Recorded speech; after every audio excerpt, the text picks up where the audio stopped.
You know, temperature's just about right. Weather's nice. Feels like a good day to be building something. There's just one problem. I have no idea what I want to build. Although I found the best way to cure that is to start with a little cleaning.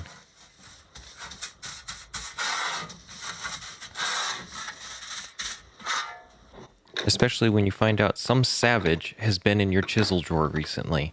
They're all out of order, they're upside down, some of them are a little bit rusty. This is a mess. That's a little bit better. But the savage wasn't just in the chisel drawer. He was in the marking drawer too. As you can see, we have a screwdriver. We have some dominoes, of all things. And I don't mean the kind that the Mean Green machine uses. And there's even some suspiciously placed 01 tool steel. Wait. This gives me an idea.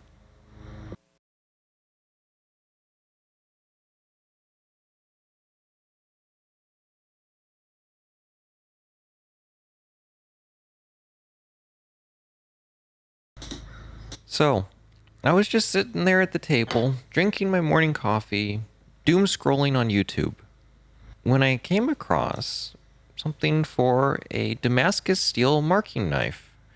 I'm not sure what a marking knife has to do with pouring liquid plastic into chunks of expensive walnut, but we won't get into that.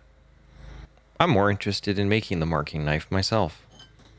But here's the thing. I don't want to just make it out of a hunk of steel. I want to give it a nice handle. Make this thing look maybe a little bit fancy. So let's have a look for some pieces for a handle.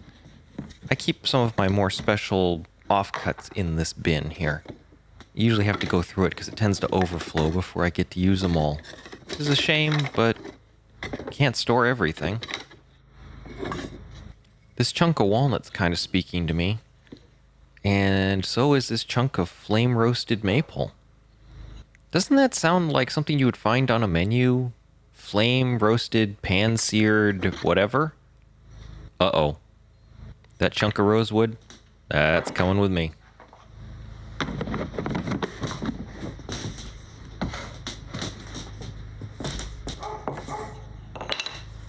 Pardon the dogs. They'll bark at anything in sight, including the neighbors in their own yard. And now, my more penny-pinching tendencies start to creep in. I'm not sure I really want to use this chunk of O1, so I have another idea. Let's use some rusty German engineering instead.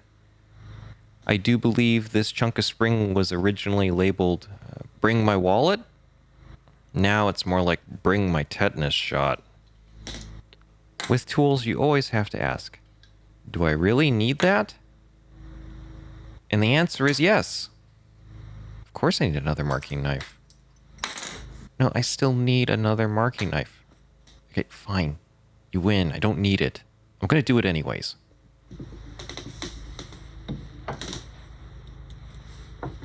Now comes the first problem. Spring steels are typically kind of hardened. And this isn't inheritance box of shame. So I don't have metalworking tools coming out my ears. In fact, really, the only option I have right now is this hacksaw, which can scratch it, but I suspect the blade will get dull before I get to finish the cut.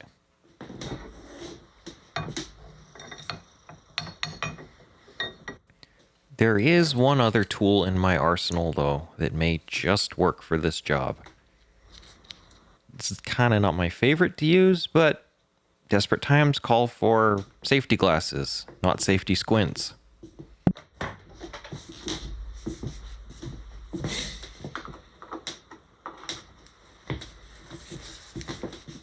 Yep, you guessed it. It's time for the angry angle grinder. Alright, let's get started on this. Wait, hold on. Yeah, a magnetic clasp on your watch band and flying steel sparks. Not a great mix. Alright, even with the speed up, this is going to take a while. Here, let me cut past some of this mess for you. There we go. Hot, burning paint. Gotta love that smell. Yes, thank you, caption. It's right, it does stink. Alright, switching from the cutting wheel to the grinding wheel. Try and get this into a rough shape for a blade. You know what, though? The more I look at this, the less I like. Problem is that I still don't have a great way of mounting this, because that's hardened steel. Plus, I have no idea how hard it's going to be, or if the temper is going to be any good by the time I'm done, or how to harden it. So I'm going to make a change and use scalpel blades instead. I have about 1,000,001 of these things. But first, I gotta do a little bench cleaning. That grinding dust is horrible. That's better. So the way I see it, there's a couple core design elements I need to think about. The first is I need to have a way of holding the blade in. And the second is I need a way to have the blade supported. So I need to replicate the center spine and that little flange on the back end. But do I really need to replicate the spine? Or can I just hold it down with a screw? I have these little screws with some brass inserts. But it turns out the screw's too big. I never would have guessed. These things are tiny. But I do have, I think, one more smaller set of screws. But first I have to find them. So let's check the hardware bin. Alas, film canisters are opaque. I have to open every one of these. Alright, let's check the pile of random bags next. Maybe it's in there. Yeah, everything from star washers and ground tabs to nylon isolators and some hex screws, but nothing that I need. I do have one last place I can look, though. Another bin of random hardware. M4s? Nope, too big. 440s? Too long. Wait. There they are. 440 short screws with a Phillips head. Yes! Is it gonna fit, though? Oh, you gotta be kidding me. It's a tight fit, which is not exactly what I want for this purpose. But I don't have anything smaller, so let's see what we can do with this.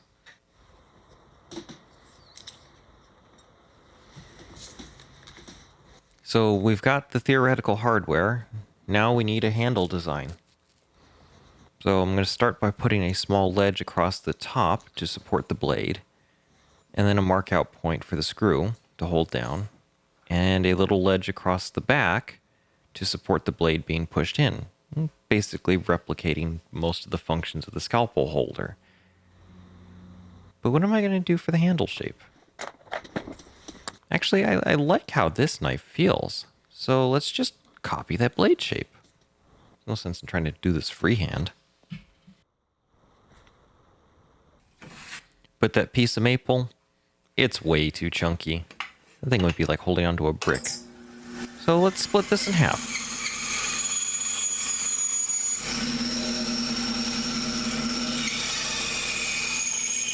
And for anyone asking, yes, that blade is quite dull. And while we're at it, let's cut ourselves a piece of the rosewood. If this works out, I'm really going to want a rosewood handle too. Now, I could shove these through my thickness sander, but I feel like using the number 7.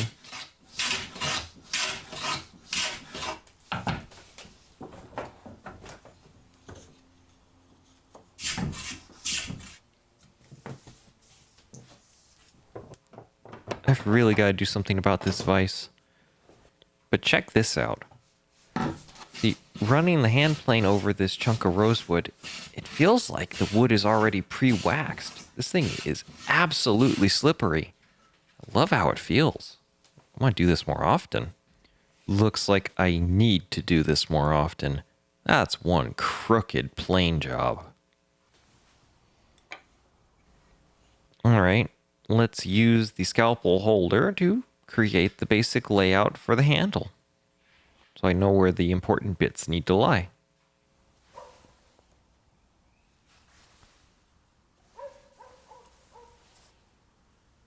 Start with marking out the angled register on the back end.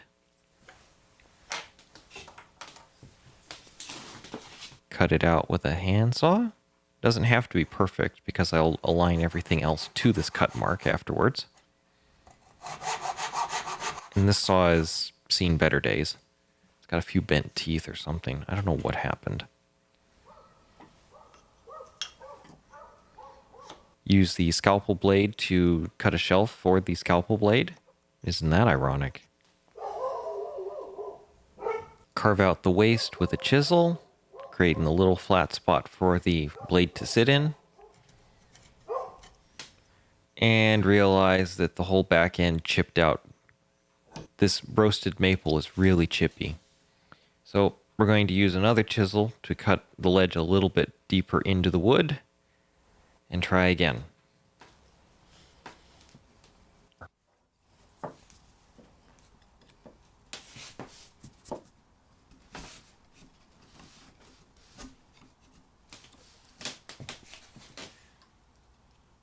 Now to mark out and drill for the screw hole.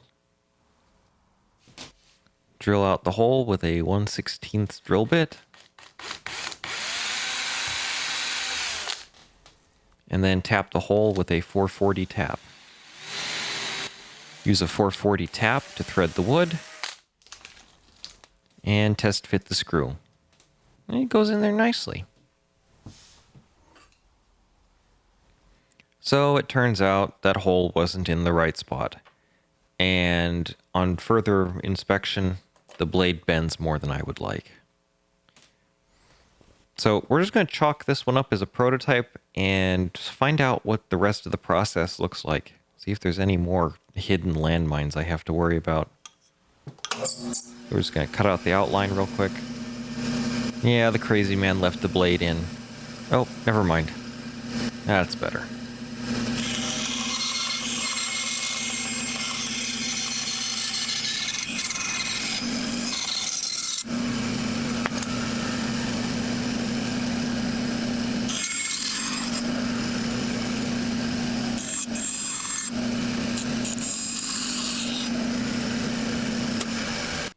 So I gave it a quick sand off camera, but it's not terribly comfortable. So we're going to take a page out of somebody else's book here and chamfer everything. But I'm going to do it with a chip carving knife and probably regret it later.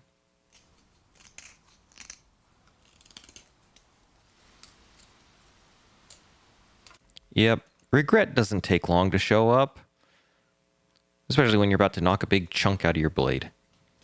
No matter. Let's find out how this works. Time to screw in the blade. And it requires a little fiddling to get back in there, which with a little sharp razor like this is no fun. Tip still flexes all over the place. Handle's relatively comfortable, but really misshapen. Yeah, I mean, this is definitely a prototype. Would not even want to give this one away. So I started thinking about another version of the design. Instead of trying to carve it out of one side of the blade, which was initially so that you could push this blade right up against a surface, I thought, well, maybe I should do some kind of a sandwich technique. And it turns out these blades are basically the same thickness as that maple veneer you see.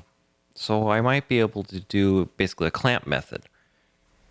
But I don't know about this. The more I think about this, the less I really like using the scalpel blades. I think maybe it's just a unnecessary attempt, to be honest.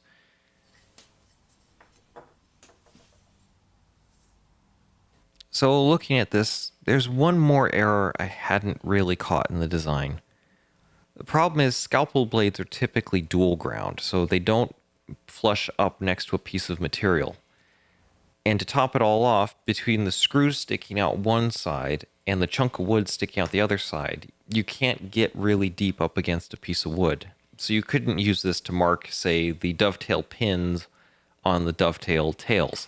It just won't work. Plus, the flex of the blade is going to make it horribly inaccurate to begin with and probably want to wander.